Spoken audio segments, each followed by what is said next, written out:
Hello there, welcome to HFY Sci-Fi Galaxy, where humans face the unknown, outsmart the impossible, and turn every test into victory. So sit back and let the story begin. Nobody on the Iron Congregation had ever seen a human in person before. They had seen pictures, of course. Small creatures, soft skin, no claws, no scales, no venom. The kind of species that other species used as a joke during late-night drinks. So when a human shuttle docked at Bay 14 and a single woman walked out carrying nothing but a leather folder and a calm expression, the 12 horse soldiers waiting to receive her almost laughed out loud. Diane Okoye did not look like a threat. She stood roughly half the height of the shortest whore in the room. Her dark skin was smooth and scarless, at least where anyone could see. She wore a fitted charcoal suit with a small Federation pin on her collar and shoes that clicked softly against the metal floor. She smiled politely at the soldiers and greeted them in near-perfect horror, which caught them off guard more than anything else about her. The Iron Congregation was built to intimidate. It was the Horde Dominion's floating fortress, a station the size of Small Moon where every wall was jagged metal. Every corridor was dimly lit in deep red, and the gravity was cranked up to 1.4 times Earth standard. Visiting diplomats from other species usually stumbled the moment they stepped off their ships. Some had to be carried. One ambassador from the Palini Reach had fainted within 6 steps. Diane walked like she was strolling through a garden that a young her aide named Ruin was assigned to observe her from the upper gallery. He watched her move through the receiving hall, matching pace with soldiers 3 times her size, and he felt something odd settle in his chest. Not fear exactly, more like the quiet awareness that something was not adding up. Ambassador Groland was waiting in the formal greeting chamber. He was enormous, even by horse standards, a wall of gray-green scales and muscle with teeth that showed when he talked, which was always. He had led the Dominion's diplomatic corps for 20 cycles and had never once signed a treaty he did not want to sign. The Federation had sent envoys before. They had all gone home empty-handed or trembling. When Diane entered the chamber, Groland looked down at her the way someone might look at an insect that had wandered onto their plate. "You're the Federation's representative," he said. It was not a question. "I am," Diane said. "Thank you for receiving me, Ambassador. Your station is remarkable. It was built to break sieges," Groland said. "Not to host tea parties." "Then I will skip the tea," Diane replied without missing a beat that a few of the horror officers behind Groland shifted. One of them snorted. Groland did not smile, but his eyes narrowed slightly, the horror version of mild curiosity. "The Federation sends one human," Groland said, circling her slowly. "No guards, no warships in orbit. One soft little creature in a suit. Should I be offended?" "You should be flattered," Diane said. "It means we respect you enough to believe this can be settled with conversation." Groland stopped circling. He stared at her for a long moment, then waved a massive clawed hand dismissively. "We will feast tonight," he announced to the room. "Negotiations begin tomorrow. Let the humans see how the horror welcome their guests." The soldiers filed out. Diane was escorted to a guest chamber by 2 guards who said nothing to her and walked too fast on purpose. She kept up without complaint. Ruin followed at a distance, watching. Later that evening, a small bird-like diplomat named Counselor Fea found Diane in her quarters. Fea was Sylvani, barely reaching Diane's waist, with iridescent feathers and nervous, darting eyes. She had been part of the Federation delegation for years and had dealt with the horror before. "You need to be careful at the banquet," Fea said, her voice a rapid chirp. "They have a tradition, a test. They will try to humiliate you in front of everyone." "The Vorik," Diane said. Fea blinked. "You know about it?" "I read the briefing." "Then you know it has put other diplomats in medical bays." The Palini ambassador lost feeling in his legs for a week. Diane opened her leather folder, reviewed a page, and closed it again. "I appreciate the warning. Counselor, what are you going to do?" Diane looked at her and smiled. It was a warm smile, the kind that made Fea feel safe and uneasy at the same time. "I am going to attend the banquet," Diane said.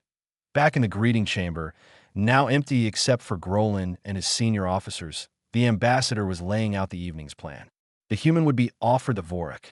She would refuse, or she would choke on it. Either way, she would be diminished before negotiations even started. The smaller species delegates would see it happen and lose whatever confidence the Federation's presence had given them. She is nothing, Groland told his officers. Soft body, soft species. She will fold before the first session. His officers agreed. They always agreed. Only Ruin, standing silently by the far wall, said nothing. He was thinking about the way the human had walked through the heavy gravity without slowing down. He was thinking about the way she had answered Groland without a single tremor in her voice, that he did not think she was nothing. But he kept that thought to himself. The banquet hall of the Iron Congregation looked like the inside of a beast's ribcage. Curved metal beams arched overhead like bones, and the lighting was a dull, angry orange that made every shadow feel alive. Long stone tables stretched across the floor, loaded with slabs of charred meat, bowls of something dark and steaming, and tall iron cups that clinked when the Horrors slammed their fists in greeting. There were over 100 Horror in the hall. Officers, warriors, political aides, all of them built like armored vehicles with teeth. They filled the room with a low, constant rumble of conversation that vibrated through the floor. Scattered among them were delegates from 3 smaller species who had come hoping the Federation could protect them from her expansion. A pair of Palini diplomats sat rigid in their seats, barely touching their food. A Taitian trade envoy kept glancing at the exits. Diane walked in wearing the same charcoal suit from earlier, clean and pressed. Every Horror head turned to watch her cross the hall. She did not slow down, did not scan the room nervously, did not shrink. She walked straight to the empty seat at the head table, directly across from Ambassador Groland, and sat down. Groland watched her with open amusement. His officers flanked him on both sides, already grinning. "Welcome, human," Groland said, raising his iron cup. "Tonight you eat with the Horror. Tonight you drink with the Horror." The hall erupted in a low, rumbling cheer. Cups were raised. Meat was torn. The noise was deafening. Diane nodded politely and picked up a piece of charred meat from the plate in front of her. She bit into it without hesitation. It was tough and heavily spiced, the kind of food designed for jaws much stronger than hers. She chewed slowly, swallowed, and took another bite. Groland's grin faded just slightly. He had expected her to struggle with the food. She did not. Then came the Vorik. The Horror server approached with a stone bottle and poured a thick, dark liquid into an iron cup. The smell hit the room like a wave, sharp and chemical and faintly sweet in a way that made the Palini diplomats cover their faces. Vorik was the pride of Horror culture, a spirit distilled from fermented cave fungi and mineral salts that could strip paint off a shuttle hull. 1 cup was enough to make most species violently ill. 2 could cause organ failure in the Taitian. The Horror drank it like water. The server placed the cup in front of Diane. The hall went quiet. Groland leaned forward, his massive arms resting on the table. "It is Horror custom," he said, loud enough for everyone to hear. "A guest who shares our drink shares our respect. A guest who refuses admits they are not strong enough to sit at our table." The Palini ambassador quietly pushed his own cup away.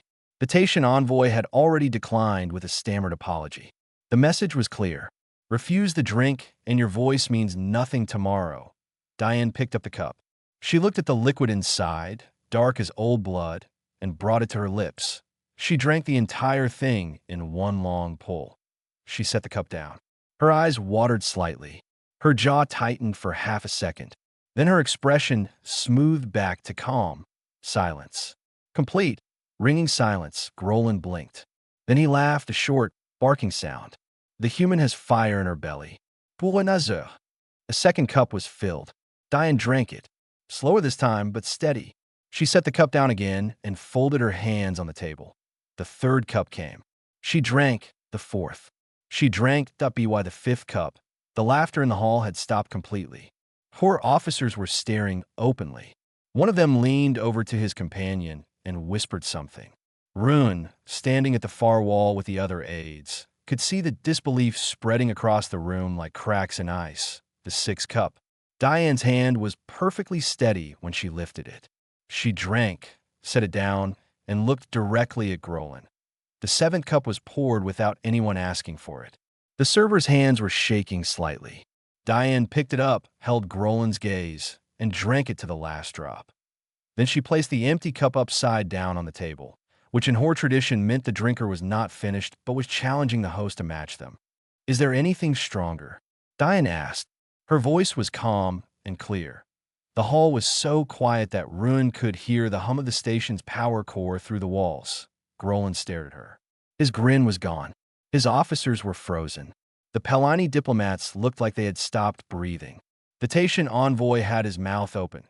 Counselor Fea, sitting 3 seats away, had her talons gripping the edge of the table so hard the wood was cracking. Grolin held the silence for a long moment. Then he pushed back from the table and stood. The hour is late, he said. His voice was flat. We will resume tomorrow. He turned and walked out of the hall. His officers followed quickly, none of them looking back at Diane. The banquet was over. Diane sat alone at the head table for a moment, then stood, straightened her jacket, and walked out with the same measured pace she had walked in with. Ruin watched her go. His mouth was dry. He had served Vorak to visiting species before. He had watched warriors twice her size collapse after 2 cups. She had taken 7 and asked for more. He followed his duty and reported to his post. But that night, lying in his bunk, he could not stop thinking about the way she had placed that cup upside down. The Her were not laughing anymore. But Ruin did not think they understood what that meant yet, that he was starting to. The negotiation chamber was a circle of black stone with a single table in the center and no windows. The Horde had designed it this way on purpose. No natural light. No distractions. No comfort. It was a room built for pressure, and every species that had ever sat in it had felt that pressure crushing down on them within the first hour. Diane arrived exactly on time. She carried her leather folder, a data tablet, and nothing else. She took her seat on the visiting side of the table, alone, while Ambassador Grolin sat across from her flanked by 6 senior officers, 2 legal advisors, and a military attaché whose only job seemed to be looking dangerous. Counselor Fea sat to the side as an allied observer. The Pelani and Taitian delegates were present as well, seated along the far wall, too nervous to speak but too desperate to leave. Diane opened her folder and laid out the Federation's ceasefire proposal. It was fair, straightforward. The Horde would withdraw from 3 contested systems. The smaller species would retain their trade routes. A neutral monitoring body would oversee the agreement. In return, the Federation would open economic channels that the Horde had been denied for decades. She presented every point with data, precedent, and clear language. No threats, no pressure, just facts and a reasonable offer. Grolin listened with his arms crossed. When she finished, he let the silence sit for 10 full seconds before speaking. No, he said. Diane did not react. Which part concerns you, Ambassador? All of it. Grolin leaned forward. You come to my station. You sit in my chamber. And you tell me to give back what my warriors bled for. You are either very brave or very stupid, human. I'm offering you something your warriors cannot win on the battlefield, Diane said. Long-term economic stability and Federation trade access. Your expansion gains are short-term. The numbers show numbers. Grolin spat the word like it tasted rotten. You hide behind numbers because you cannot hide behind strength. How long has your species been in space? 60 of your years? 70? The Horde have ruled these corridors for 1,000 generations, and the Federation sends a child to lecture us. His officers rumbled in agreement. One of them, a scarred veteran with a cracked tusk, spoke up. Perhaps the humans should send someone with claws next time, or teeth, or anything at all. Laughter rolled through the Horde's side of the table. Diane waited for it to stop. The proposal remains on the table, she said evenly. Grolin stood up. He was so tall that his shadow covered Diane completely. He walked around the table slowly, each step a deliberate thud, until he stood directly behind her. She did not turn around. Your species is soft, he said, his voice low and rumbling close to her head. Your skin tears. Your bones snap. You bleed from a scratch. And you feel things. He said the last word with disgust. Emotions. Compassion. Mercy. These are the weaknesses of prey animals, human, not diplomats. Diane kept her eyes forward. Her hand stayed flat on the table. "We have studied your kind," Grolan continued, circling back to his side. "You cry when you are sad. You panic when you are afraid. You bond with animals that would eat you. You are a species held together by feelings, and you think that qualifies you to sit at this table." His officers laughed again, louder this time. Diane said nothing. She let them finish. "Here is what I think of your proposal," Grolan said. He picked up the data tablet containing the ceasefire terms and snapped it in half with one hand, dropping the pieces on the table. Counselor Fea flinched. The Pelani delegates looked at the floor. The Taitian envoy closed his eyes. "The Horde Dominion does not negotiate with soft species," Grolan declared. "And we certainly do not negotiate with a civilization so weak that it sends one female to speak for all of them." He turned to his officers. "Escort the human to containment quarters.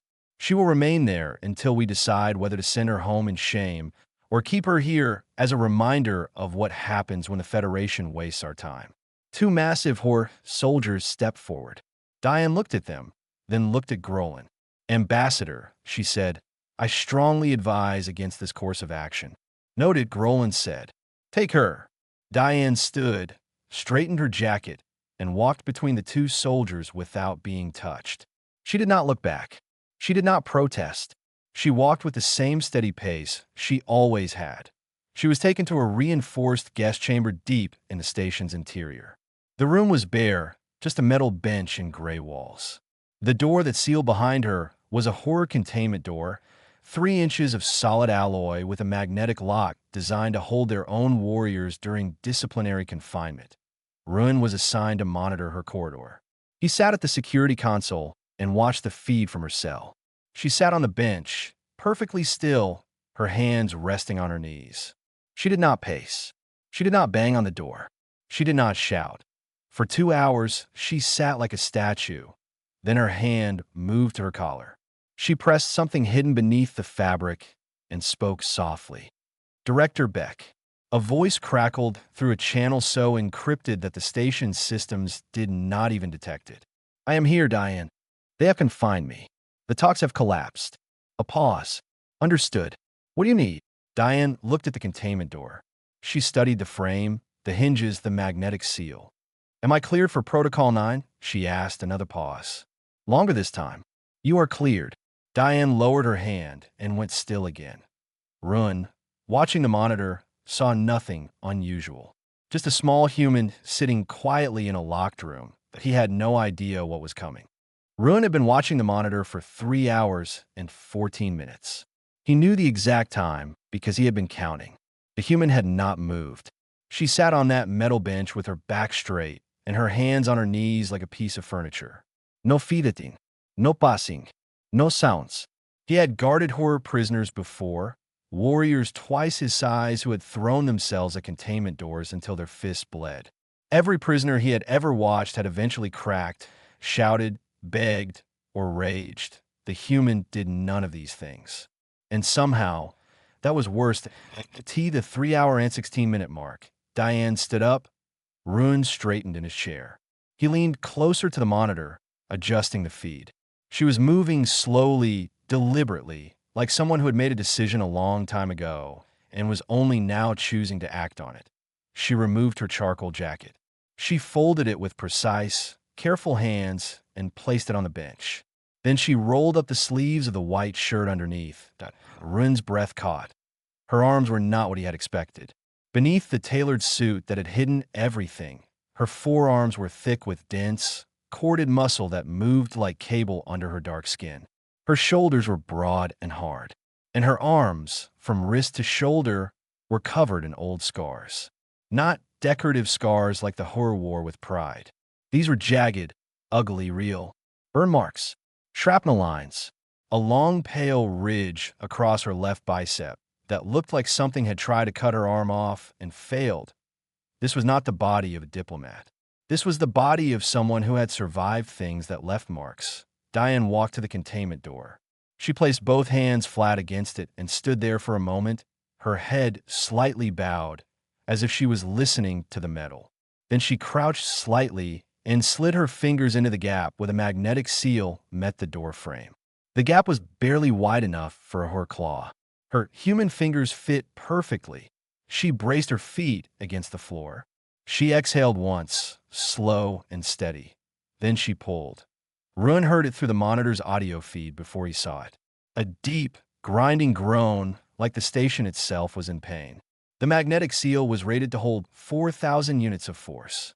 It was designed to contain horror warriors in full rage, beings that could flip ground transports with their bare hands. The door moved.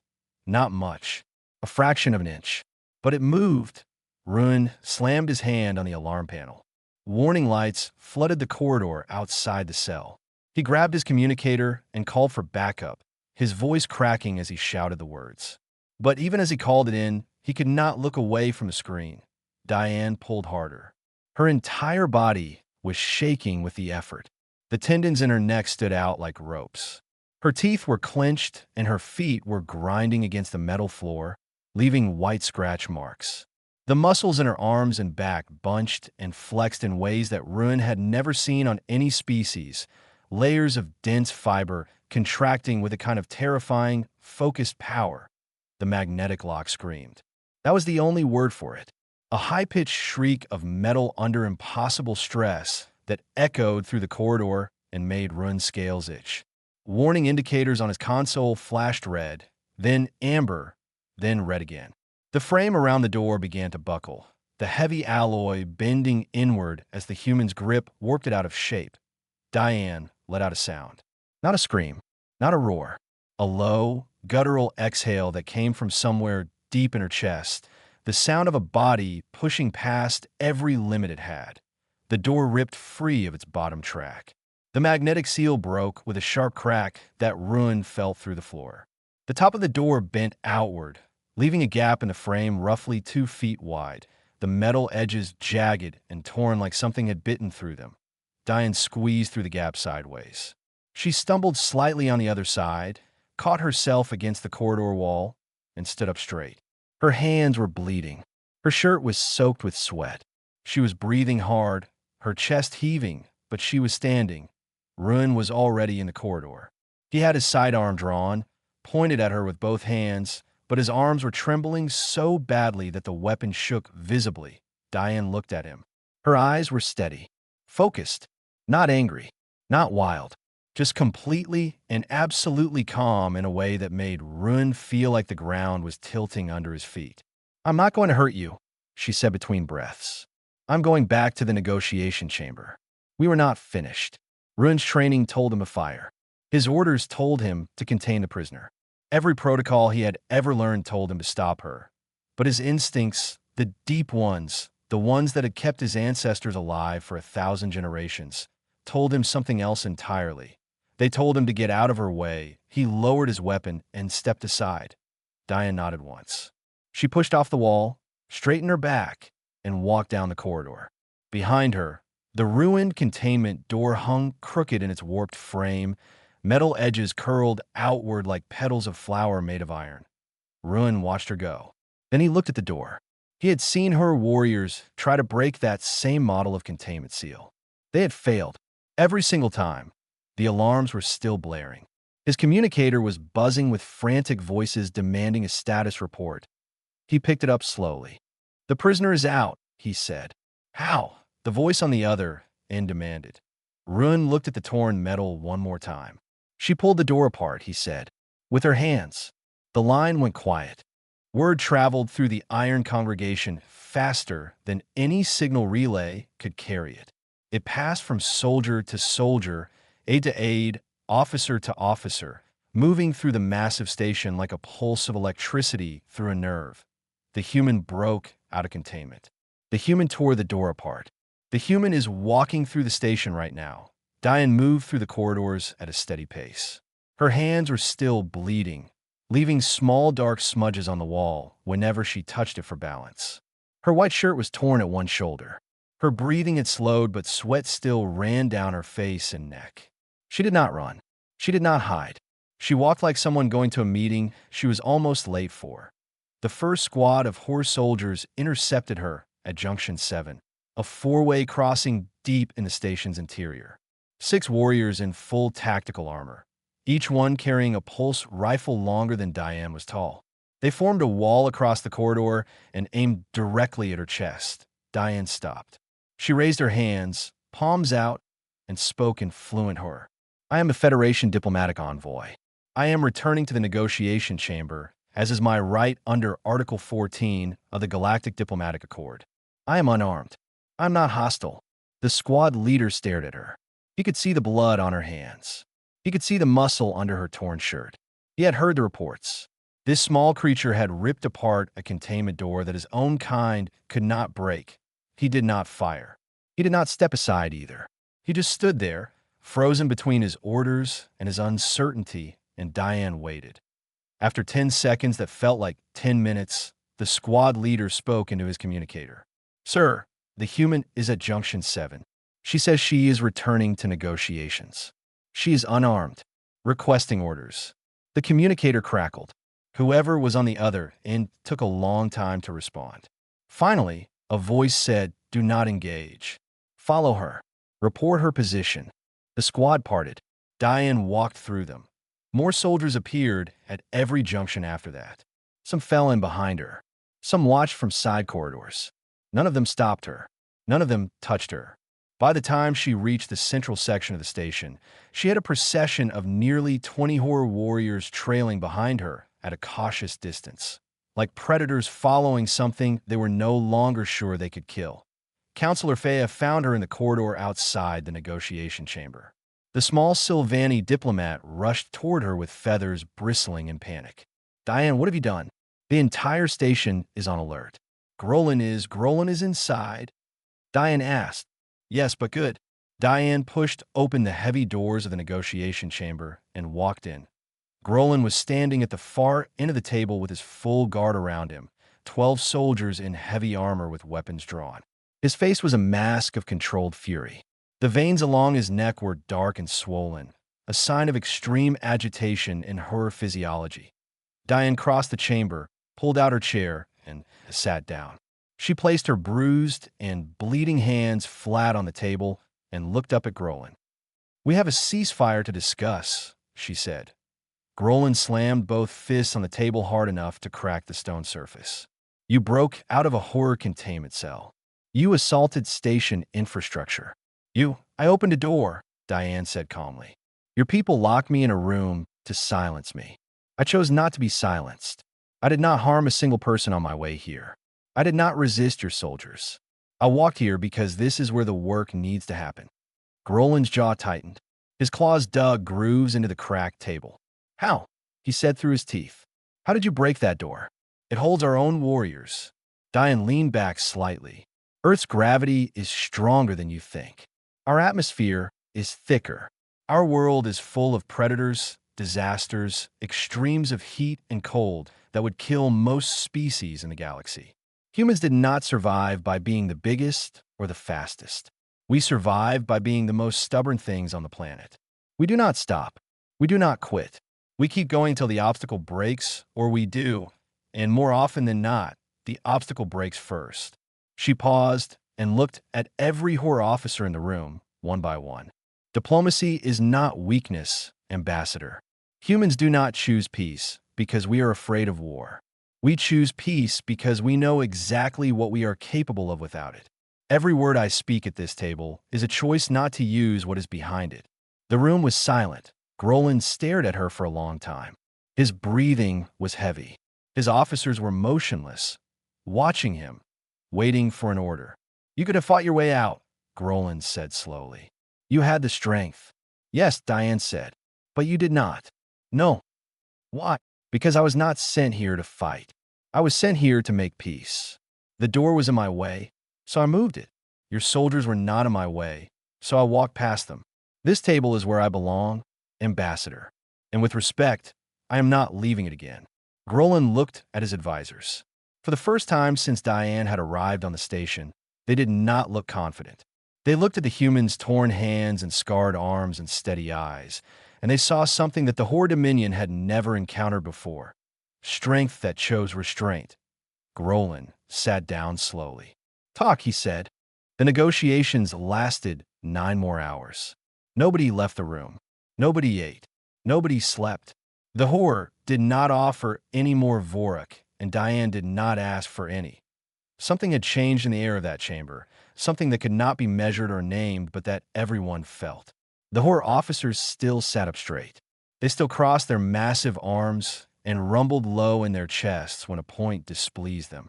But the mockery was gone. The sneering was gone. When Diane spoke, they listened. When she laid out numbers, they looked at the data instead of dismissing it. When she pushed back on a horror demand, they actually paused to consider her argument. Grolin was the hardest to read. He negotiated fiercely, as he always did. He fought for every system, every trade route, every clause.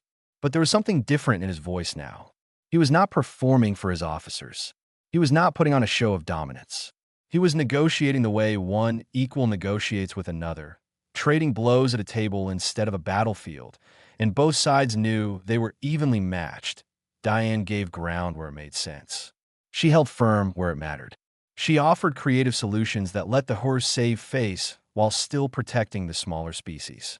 When the Taitian trade routes came up, she proposed a joint monitoring system that gave the horror partial oversight, enough to satisfy their pride without giving them the power to abuse ITB. Why the 6th hour?